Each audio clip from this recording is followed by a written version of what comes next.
História da Redenção, capítulo 45.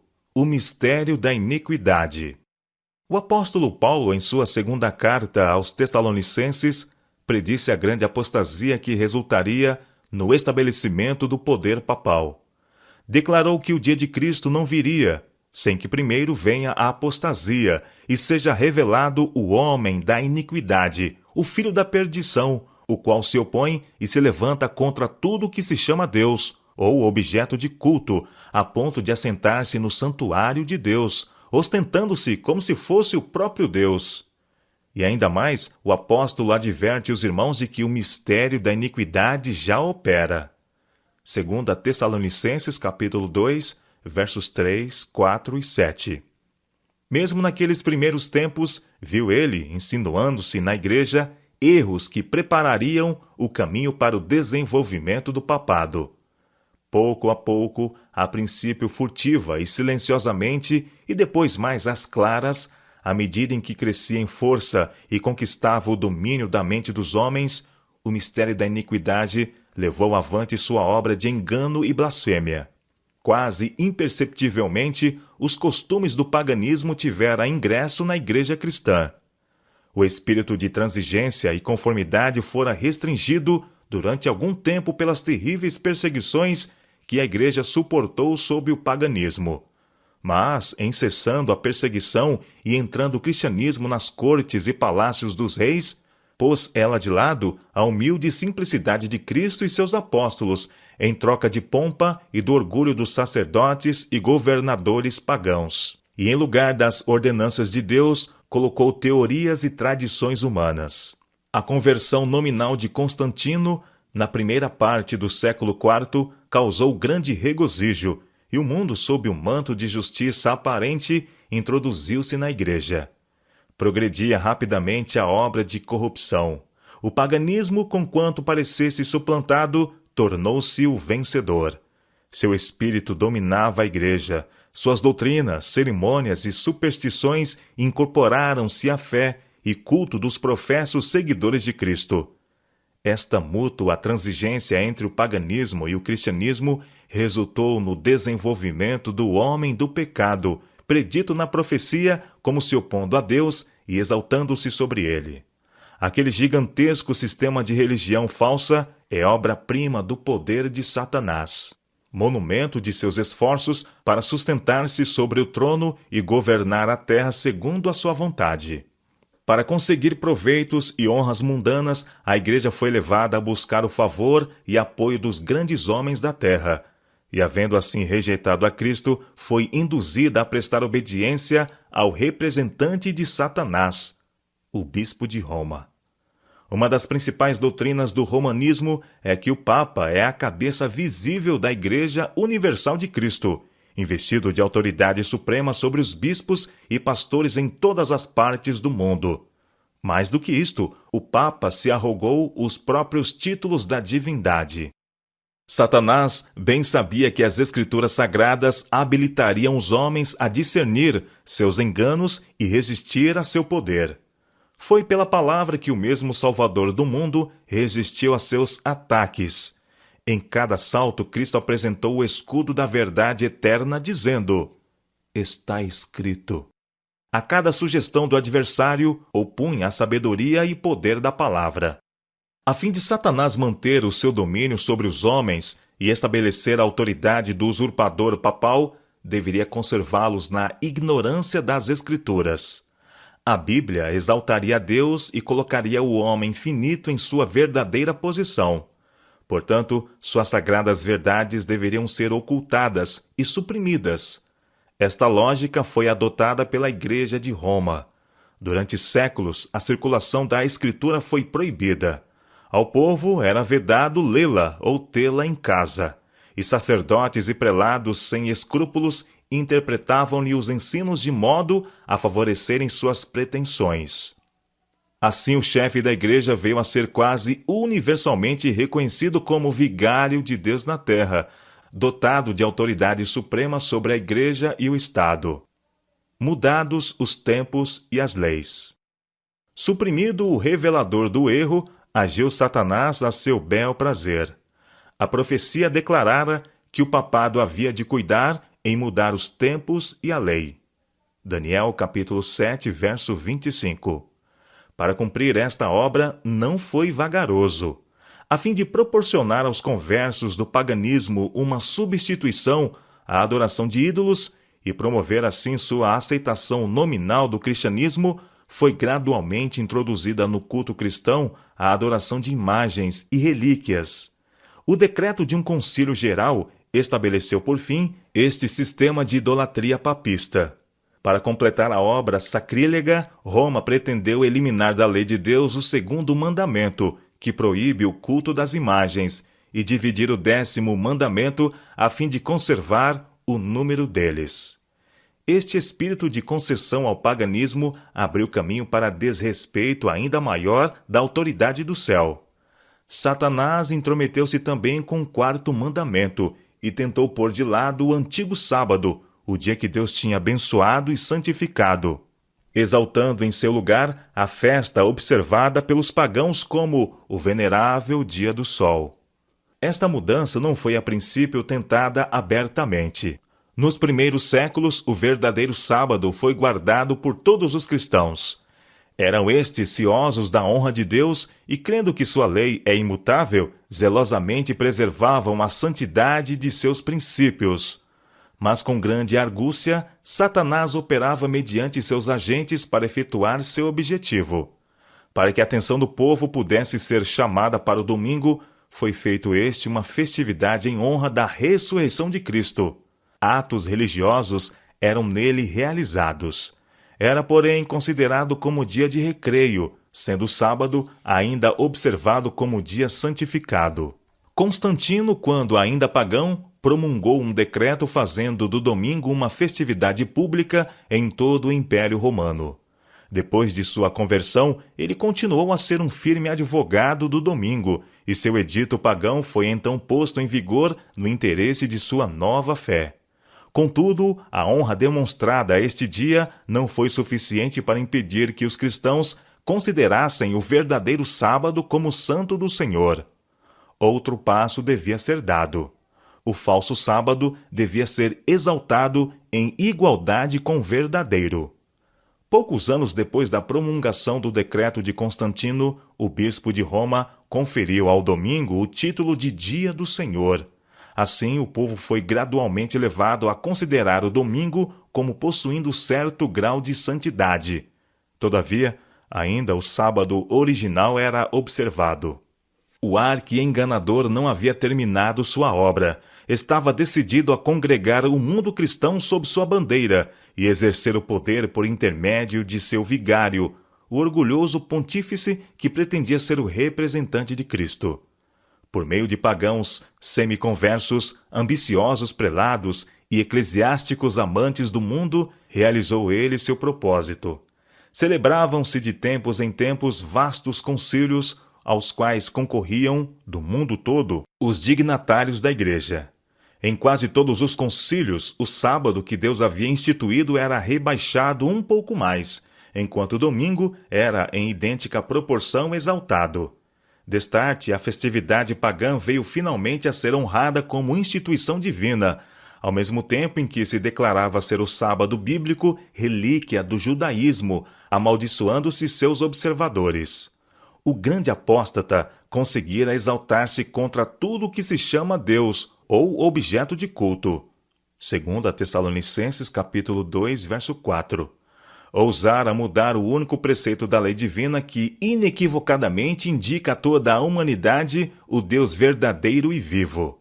No 4º mandamento, Deus é revelado como Criador do céu e da terra, e por isso se distingue de todos os falsos deuses. Foi para a memória da obra da criação que o 7º dia foi santificado como dia de repouso para o homem. Destinava-se a conservar o Deus vivo sempre diante da mente humana, como a fonte de todo ser e objeto de reverência e culto. Satanás esforçava-se por desviar os homens de sua aliança para com Deus e de prestarem obediência à sua lei. Dirige seus esforços, portanto, especialmente contra o mandamento que aponta a Deus como Criador. Os protestantes hoje insistem em que a ressurreição de Cristo no domingo fê-lo o sábado cristão. Não existe, porém, evidência escriturística para isto. Nenhuma honra semelhante foi conferida ao dia por Cristo ou seus apóstolos.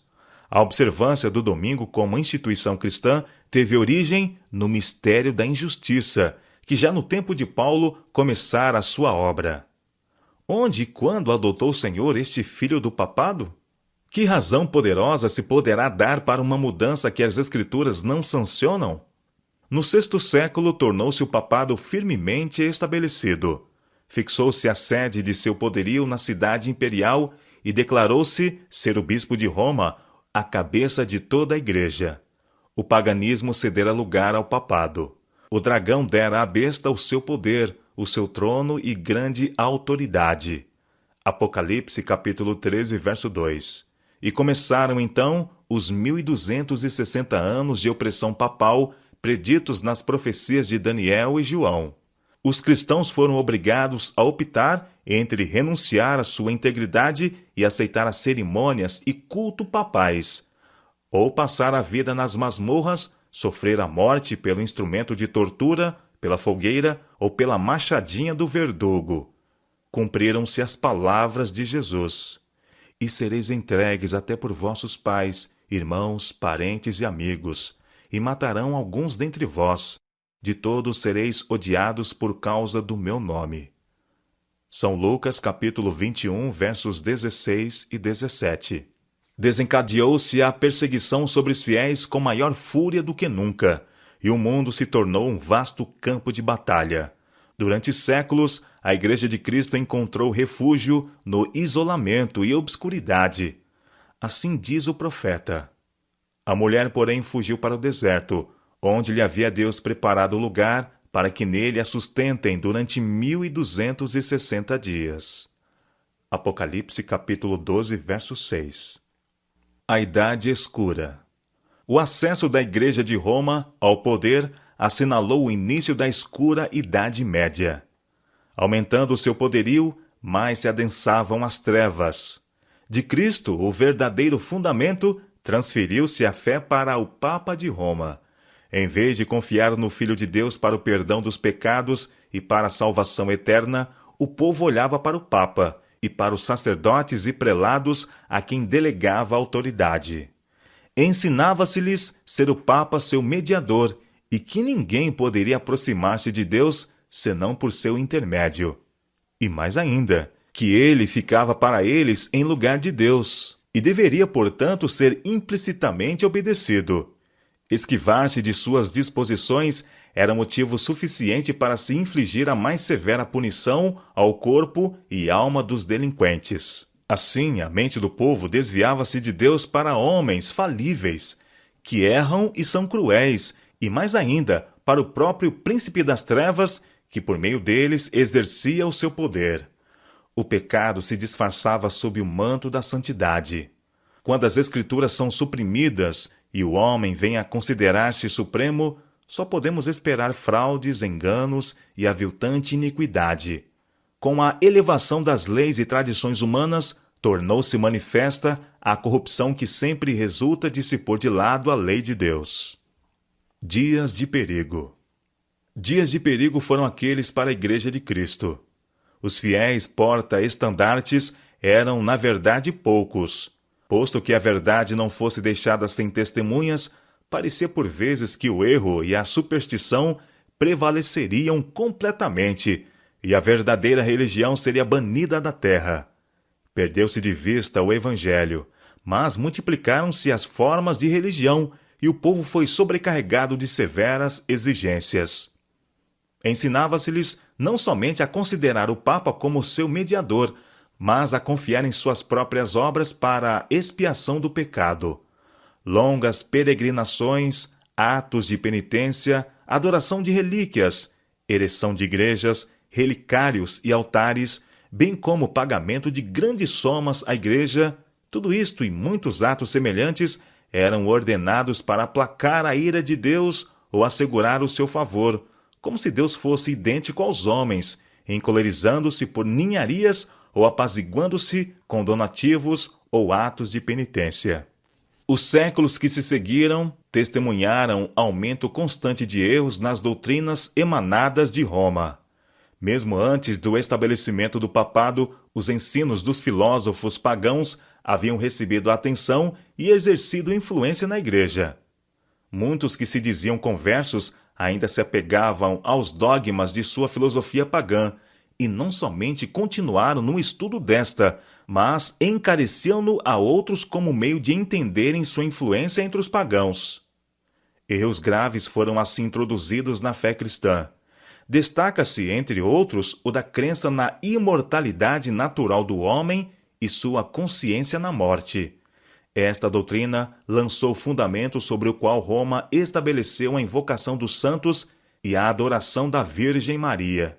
Disto também proveio a heresia do tormento eterno para os que morrem impenitentes, a qual logo de início se incorporara à fé papal. Achava-se então preparado o caminho para a introdução de ainda outra invenção do paganismo, a que Roma intitulou purgatório, e empregou para amedrontar as multidões crédulas e supersticiosas. Com esta heresia, afirmava-se a existência de um lugar de tormento, no qual as almas dos que não mereceram condenação eterna devem sofrer castigo por seus pecados, e do qual, quando libertas da impureza, são admitidas no céu. Ainda uma outra invencionice era necessária para habilitar Roma a aproveitar-se dos temores e vícios de seus adeptos. Esta foi suprida pela doutrina das indulgências. Completa remissão dos pecados, passados, presentes e futuros, e livramento de todas as dores e penas em que os pecados importam, eram prometidos a todos os que se alistassem nas guerras do pontífice para estender seu domínio temporal, castigar seus inimigos e exterminar os que ousassem negar-lhe a supremacia espiritual.